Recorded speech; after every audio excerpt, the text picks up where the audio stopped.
Bonjour à toutes et à tous les amis et bienvenue sur la chaîne YouTube de So Catch by Al. J'espère que vous allez bien aujourd'hui. Très heureux de vous accueillir avec The Bass God, Gringo Loco. Yeah. I don't know why I'm doing that. Listen, man, you got to do what you got to do. How you doing? I'm doing fantastic, man. I'm beyond excited to be here. Yeah, very good. Is it your first time in France? First time ever, man. First time in Europe, actually. This is This is definitely Well, good. an exciting time for me. Good. So, my first question is about Chicago. Right. That's the place where you've born and raised. Born and raised, man, my entire life. It's home. You know, I've tried to think about the thought of living somewhere else. It's not going to happen. No way. I mean, the only one that would probably pull me away is California, but it's kind of a long trip to make to change your life. So we'll have to see. We'll cross that bridge when we have to. So Good. yeah. So let's be honest, the Chicago fans are loud. Yeah. How do you explain that? Like, why are they so noisy when it comes to wrestling? I think it's just pure passion, man. You know, a number of WWE superstars have been asked, you know, what's your favorite arena to work in? And a lot of them have come back and said the same answer. It's the Allstate Arena in Chicago because the fans are so passionate. And acoustically, the arena is just perfect for loud, raucous fans. So I just think it just comes down to pure passion and excitement for the art of professional wrestling. It has to be. Okay. The next two questions are from Senza Volto. Oh, yeah. We'll talk about Senza in a minute, but first, he wanted to ask you the two following questions. The first one is, how important is Chicago to you? And the second one is, what does Cali represent to you? Gali, maybe. Oh, Gali, the Lucha company. Sure, of course. So, like, Chicago, to me, represents everything. It's engraved in my beginning of professional wrestling. I think that it's home. And it always will be. I think that Chicago is a very special place. A lot of promotions run there and they do very well there because if you put on a good product, you're going to have a lot of fans that show up, which continues the snowball effect of having shows, having wrestling, and then everybody's happy. Gali Lucha Libre, man. I mean, I was there for a long time, 15 years. Worked some of the best names in Lucha Libre there. Huge chapter in my career. Can't thank them enough. I think that, you know, they have a certain fan base that's different from the normal fan base. But again, very special place. Can't thank them enough. If it wasn't for them, I wouldn't have worked, you know, some of the top names in Lucha Libre from CMLL to AAA to New Japan. Just like there's so many people that come through there. And in fact, I met Senza there through DJZ, who is now known as Joaquin Wilde in WWE. And what a guy Senza is, man. I mean, I can't say enough good things about the guy. Fantastic in the ring, outside of the ring, even a better, you know, person. Just overall great. Okay, Yeah. so that was in 2018. Yeah. So Senza went to the States. And did you host him while he was in Chicago? Yes. So we definitely linked together because of DJZ. I believe he stayed with DJZ when he was there. And in terms of training, if he wanted to show up during that week or 2 weeks that he was there, I was definitely going to be there. I saw the potential and the ideas that he had, and I just wanted to work with the guy as much as I can. And he'll probably tell you we only met once or twice, maybe a couple times, and I feel like he's my brother. It's just a very quick connection. And, you know, it's full circle moment for me that I'm here in his country going to face off with him in Bodyzoy. It's just mind blown because I know that it's going to be not only special for him, 100% special for me, and we're going to tear the house down. That I can guarantee. Did you have a chance to work with him? I did. Yeah, it's one of my most favorite matches of my career, actually. We had a Match of the Year candidate in Freelance Underground. It was me, him, and the guy that's known as Darius Martin in AEW. Oh, yeah. In a three-way, and he's out of his mind. He decided to jump from the third rope up to a rafter. Darius Martin, a.k.a. Airwolf, decides to, get down from there and swing his legs to try to get his rival off the roof. He then decides to swing back and give me a head scissor in the middle of the ring. Probably one of the most memorable pops of my career. The people lost their mind. he was cool enough to trust me without really knowing me, trust me with falling on me and not breaking his head. And it was one of the most memorable matches, seriously, of my career. It was so fun. I have to watch that. You do. It's free on YouTube. Okay, everybody go and watch that match. Yeah. You claim to be an American-born luchador. Right. So why don't you wear a mask? So I did for a little bit. I definitely started without a mask. And then, like you said, I went through the phase of, I'm claiming to be a luchador. I should probably wear a mask at some point. So I did. And what I learned very quickly is that they're very uncomfortable and it is way harder to see. And a lot of the stuff that I do, you kind of have to see the ropes and the ring and the people coming at you. And I said, I'm done with this. And that was it. Very short-lived. It was in a small town in Illinois called Joliet, Illinois, for Pro Wrestling Blitz. And we tried to run with it, and it was just not happening. So I did try. Yeah. I feel like lucha libre is the style that the most influenced pro wrestling over the last few years. What do you think about that? I think it's fantastic, man. I put all my eggs in the lucha libre basket long ago. I knew how special and different it was from American wrestling. In every promotion that I've ever worked for, I've always brought some kind of detail, some kind of spice of lucha libre, and it's always set me apart from the group. Now, it's getting collectively accepted, and people are loving it, but it's like, hey, if you look at the videos 20 years ago, it was me and some random really good luchador on American shows. And I'm just proud to be a part of the process, man. I love it. It's just fantastic. Very nice. Very nice. Where do you see GCW in the landscape of pro wrestling? Oh, man. GCW. I mean, it's a pillar. You got to think it's internationally traveling indie company. There's nobody else doing it, right? You look at WWE, AEW. AEW has their big one coming to England, but GCW has been to England back and forth twice in the time that they have been talking about it. So I just think that Brett Lauderdale is an animal. He's a beast. He is out of his mind in a good way, and he wants to progress this professional wrestling industry in more ways than you can imagine. I think that, tours of Japan, tours of Australia, Germany, England, Canada, Mexico, he's out of his mind, but he is a savant and a genius at professional wrestling. And I think that it's what wrestling needs. I, for one, am very happy to be a part of the GCW train when I got on, because I'm able to enjoy all of these countries while the time goes by. I think it's just fantastic. Okay, you said it. You're, let's say you're a regular in GCW. Yeah. Let's say it. And it seems to me that beside your being just a wrestler, you also are a little bit more involved in GCW. Can you tell us more? Yeah, I think early on, somehow Brett realized that I had this innate ability to connect dots, people, and kind of fix situations that were kind of difficult to kind of confront head on. One of them being, we need a way to facilitate these luchadors into GCW easily. And I said, well, I'm fluent in Spanish. I have all the connects. Let's do this.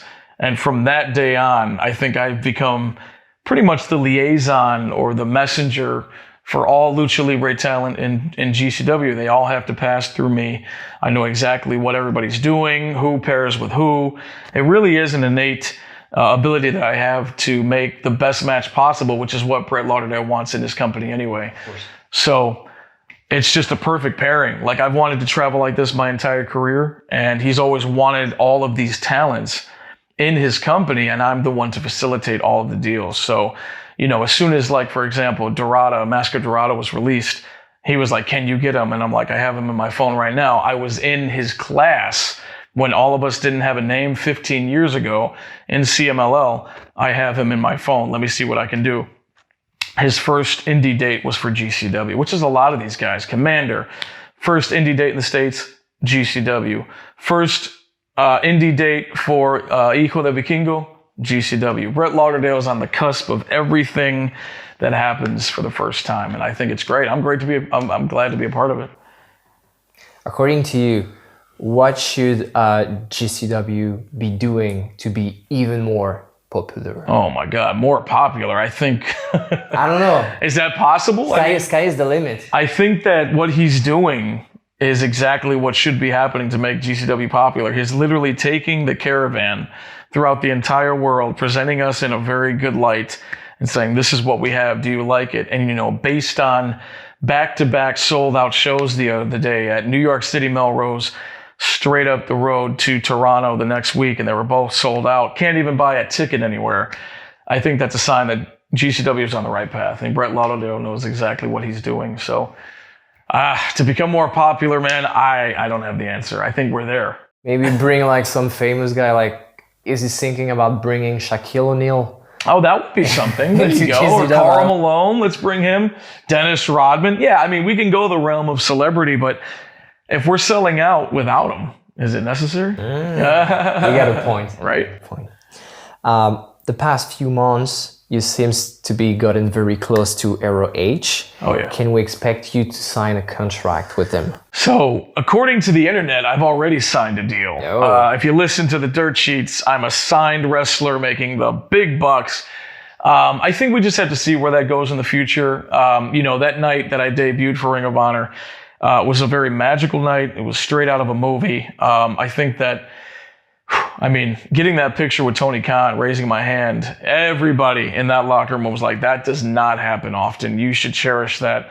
So I think that Tony Khan likes me. I think he's waiting on the right moment to tell me or to offer me a deal. And I think that when that day comes, I'm going to have a decision to make, because that's a big leap into a big company with a lot of elite wrestlers, if you will. So I think that I am at their level. I just have to mentally accept that I'm going to be all elite or Ring of Honor and just kind of go for it, which is what I've done my entire career. So we'll just have to wait and cross that bridge until it happens. Yeah. So that's something you would like? I think so. I think any of us would want to be a part of the talent pool that is Ring of Honor or AEW. I mean, just walking around backstage the couple times I had the opportunity to, pretty amazing that I'm in that stable. And multiple times, not just one date. You know, they brought me down for 5 dates. Yeah, that's right. 5 dates, and everybody is so friendly, so accepting. I knew about 85 to 90% of the roster throughout different chapters of my career, and they're just so happy to see me there. Tony seems to like me. It seems like the stars are aligning. We just have to wait. Yeah. What would be your dream match if you signed with ROH? Oh man, dream match of Ring of Honor. Dream matches. Oh God. Let's be crazy. I think Kenny Omega, the Ospreys, the Kentas, the Danielsons, I think, oh my God, the Claudios. I mean, the list goes on. I've never touched horns with Rush. I think that would be fantastic. A lot of them are happening. The Kingo was a dream match. That was the first or second one-on-one that we had. Commander in Ring of Honor, one-on-one would be fantastic. Dralistico, this is a guy that I used to be in my living room till 2 or 3 in the morning watching all of his stuff from CMLL, man. That'll happen eventually. I think that the talent pool in Ring of Honor and AEW is so vast that anybody that they pair you up with is a dream match. Jay Lethal, you go down the line, man. All of this stuff could be a really fantastic match. Yeah. Understood. What do you think of the recent changes that Tony Khan made to this new version of ROH? I think it's great. He's given a lot of opportunity to all people involved, seeing what they bring to the table, what they offer to wrestling as a whole. I think it's fantastic. I don't think that Ring of Honor was so open to that before. I didn't see so many new faces. Yeah. It was, these are our contracted wrestlers. These are who we have. If you like them, great. But he's giving opportunity to, last time I was in Orlando, man, there must have been 50 to 60 indie people down there trying to just show what they have.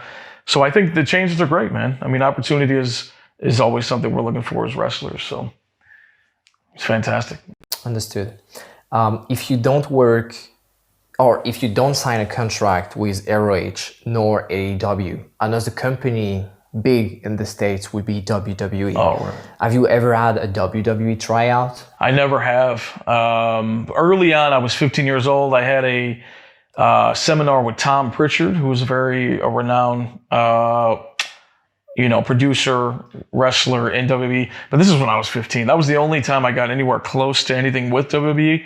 I think I should keep, all options open, obviously, as this trajectory continues upward. But I think, fitting Gringo Loco style and persona and just freedom-wise, I think Ring of Honor and AEW is where I would like to be. Okay. So same question. Would you like to work with WWE? I mean, I would absolutely be open to it. I mean, it's a mega power of professional wrestling. It's Vince McMahon's baby. Like, he's been around. He knows exactly what to do and how to make you a star. But, you run the risk of, if they give you a silly character, then you're a silly character forever. Like, I don't want to do that. So it'll be Gringo Loco. Yeah, or something to where I'm selling elotes or something. Once you get that stigma, it's hard to get rid of. So Ring of Honor is letting me wrestle. They're letting me do like really cool stuff with guys that are my friends and that know how to do the lucha style. So right now I'm pretty content with where I'm at. Okay. If there anything you regret or wish you had done differently in your career, So there was a stint there when I left Mexico City. I came back to the States and stopped wrestling for 2 years. 2011. Yeah, I would definitely. Wow, you know that, huh? No way. I didn't know when that was. I did the homework. Oh, shit. It's good to know because I always wondered when that was. I stopped for 2 years. I traveled the world. I was bitter at the business because I didn't get the opportunity I thought I was deserving of. I knocked on a ton of doors, waited, knocked again, waited. Nothing happened. AAA didn't open. CMLL didn't open. I said, I'm out of here. I'm done with wrestling. And, for full circle moment, I traveled to Japan. I was done with wrestling. Traveled to Japan. Saw that there was a New Japan show at Korakuen Hall, and I knew that was like a kind of famous building. I didn't really know. Went to the show. Spark was instantly reignited. I was like, oh, man, I forgot I love wrestling, And as I'm watching the show, there's an earthquake during it. Okay. So it was like maybe a sign of like, hey, let me move worlds for you to get you back into wrestling. So I came back and started slowly getting back. I started doing festival shows and just smaller stuff to, because when you get back into wrestling, you haven't done it for 2 years. It's kind of nerve-wracking. Yeah, rusty, nerve-wracking. And then from there, I met DJ Z for the first time, which our paths have always crossed, but we've never formally met. And I met him at one of those festival shows. And he really reignited it because he's a good wrestler, right? And we had a match at one of the festivals, and it went really well. And I remembered I was good at certain aspects of this, like basing. And so that really started the fire. And I don't know if you're familiar, but that's when the training videos started to pop up on social media of him and I doing this crazy stuff, which led to everything else. So snowball, it led to other bookings in Cleveland, which led to MLW, which led to GCW finding me. And now GCW is now just sending me everywhere. So, my entire career has bled into the next chapter, and I would never think to leave it again. Thinking about the 2 years that I lost and seeing where those people in the group that I was in, where they're at now, very tough pill to swallow, but we're on our way. So maybe it's not 2 years that you're lost. Right. It's 2 years where you find yourself. That's right. And that's a very good way to look at it. And I actually looked at it like that for a lot of years, man. I think that we're on the right path, exactly where we're at. Good to be back on track. Mm-hmm. If I'm not mistaken, you have a child. Yeah. How do you do to balance like your private life with your crazy wrestling schedule / life? Yeah, so it's getting more difficult. As an indie wrestler, usually you wrestle, Friday, Saturday, Sunday, maybe just Saturday and Sunday. Now getting a little more popular. I'm getting flown out on Wednesdays, coming back Thursday.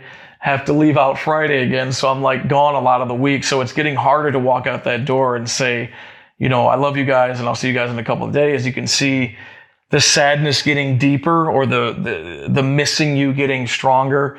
But you have to take a step back and say, you had this wrestling dream and this lifestyle that that you wanted forever before them. You have to take that into account that you've wanted this your whole life. It's finally happening. There's no way that you can stop now. You can stop later, So right now it's just, you got to bite the bullet and you got to say, I'll see you guys on Monday and I love you. And just text them every day, FaceTime them every day. Make sure you're doing everything that you can when you're overseas or out of town, which is a lot of the time.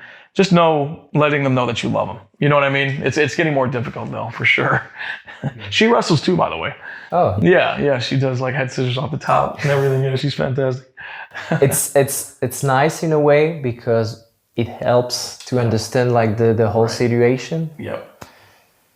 Yeah, I've made them understand that you know, she was an avid wrestling fan before I met her, so she understands the lifestyle.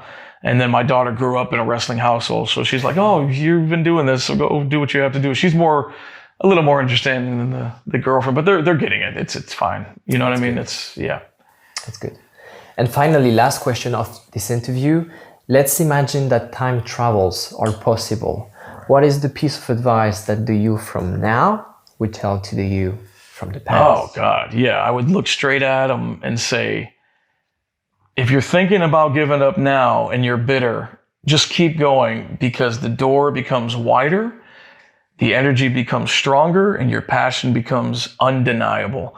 So you keep going, my friend, and big things will happen. Ooh, that was good. Yeah, that was nice. I like it. Thank you very much, Gringo Loco. My pleasure. Thanks for being here. Absolutely. It's a pleasure to have you here. Hope you enjoy your time. Yes, so far, amazing. Yeah. Les amis, on se retrouve très bientôt sur la chaîne YouTube de So Catch by Al. D'ici là, comme d'habitude, n'hésitez pas à liker et partager la vidéo. Des petits bisous pour tout le monde. À ciao, ciao. Bye bye. Sois sûr de t'abonner à la chaîne en cliquant sur ma tête et regarde aussi les autres vidéos en cliquant à gauche.